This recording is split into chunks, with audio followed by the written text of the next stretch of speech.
Hey YouTube, I'm back with another deck profile. Today I'm going to do a deck profile on my 7 Seas deck. So 7 Seas has gotten a bit of attention since they got their, like the last time they got cards basically. When Granblue got cards, when Night Rose got the Stride unit and stuff, which was earlier this year. So they've been kind of on and off. I've been seeing them played quite a bit because Granblue, it's kind of one of those weird rogue decks like Spike Brothers and Tachikaze and Mega Colony, but sometimes it erupts and becomes really like popular, and then it kind of like fades. So 7 Seas was really popular because Nightmist was a pretty good break ride back in the day, and he works pretty well in the current meta, surprisingly.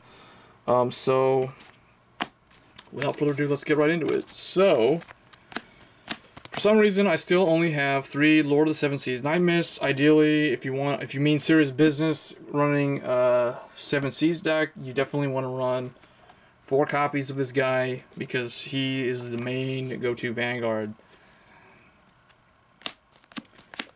Next, I'm running 4 7 Seas Sage Plegaton. So this guy can be superior road from the drop zone to force a break right on top of Nightmist. Or when he's placed on V, you get to call something from the drop zone just for free, and then at the end it gets retired. So it's almost like a hollow built-in effect sort of thing. But he's still pretty good. If you have to open up with him, it's not the end of the world. He can potentially rush pretty well. And then I am running 2 Witch Doctor of the Dead Sea Negro Bolt. So he is the Legion. He is probably like, he does have counterblast cost, but I feel like in the current format, he's the better Legion if you want to run a Granblue Legion. Because first of all, he has a better Legion mate in the sense that the Legion mate does not require you to be in Legion. Second of all, that Legion mate has retire powers, which is pretty good.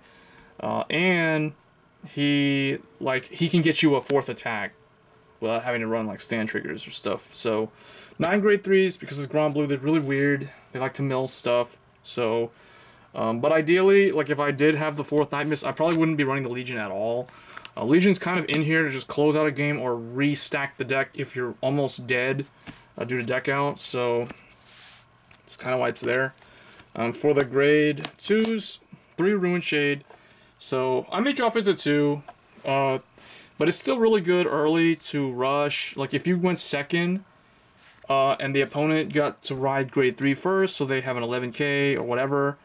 Or actually, no, that doesn't really make much sense. Actually, yeah, it does, because you can call this as a grade 2 and like attack them as 11k. So it sets up the drop zone, and we do run Legion to recover if we kind of mess up, but typically it's not that big of a deal.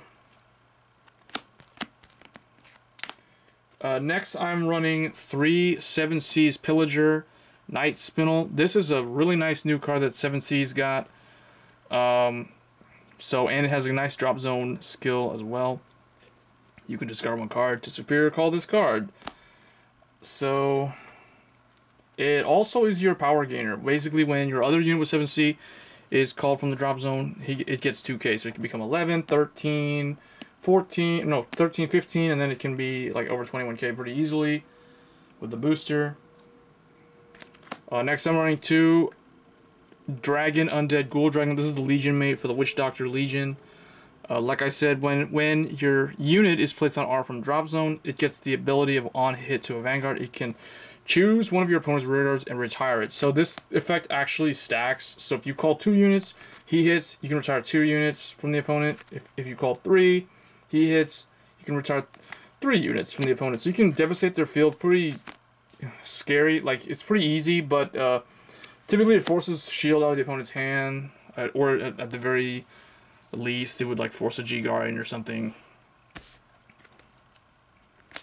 Next, 2 Witch Doctor of the 7 Seas Rise Ruler. I like that Granblue can run lots of 2s, of grade 2s, and get away with it.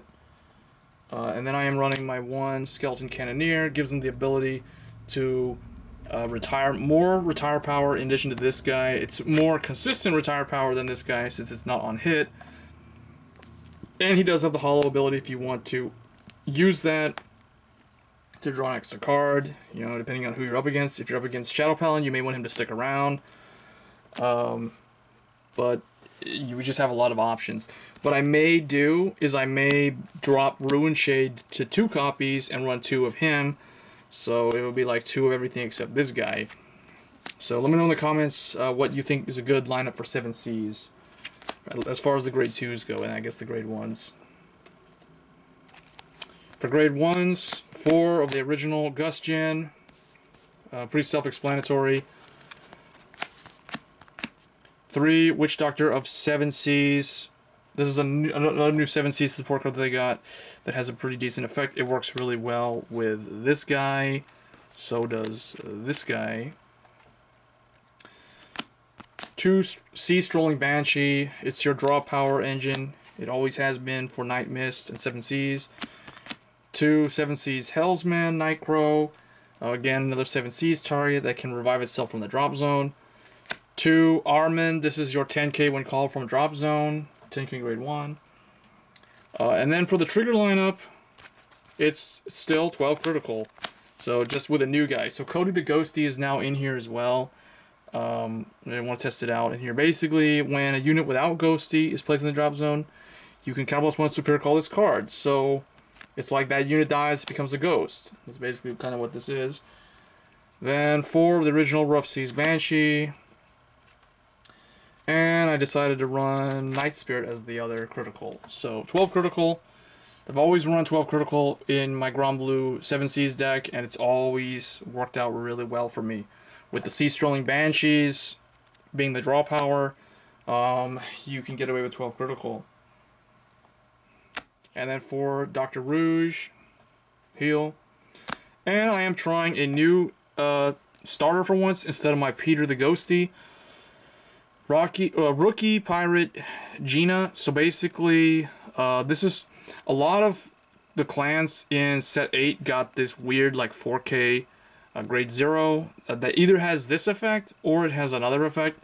I forgot what it was, but the other one didn't seem as good when I read it. But basically, this card I'm trying out, it has done okay so far. I may drop it and go back to the guy who unflips. 2, or even the 7C starter. But anyway, that's the main deck. Let me know what you guys think. For the Stride deck, of course, it's 2 loved by the 7Cs Nightmist. He's just a really good Stride unit for the 7Cs. Of course, my 2 Night Rose are in here. 2 of the on-hit guy, just as a random extra Stride in here. 1 Blue Heart and 1 Obadiah. Obadiah is still preferred over any of these guys. And then, of course, the 1 Seabreeze. And I'm only running 2 Gaushi in here. Because this deck can build Soul, but you do use this card quite a bit more than the other deck. So you do tend to Soul Blast a bit in here. So just like 2 of him so we can just use this guy at the end of the game if you have the Soul for it. And then just the G Guardians at the end. So yeah, typically you probably want to run like 2 of this guy and 3 of that, or some combination like that. But that's basically what I have right now. So anyway, guys, let me know what you guys think of the Granblue deck, and I'll see you guys in the next video. Thanks.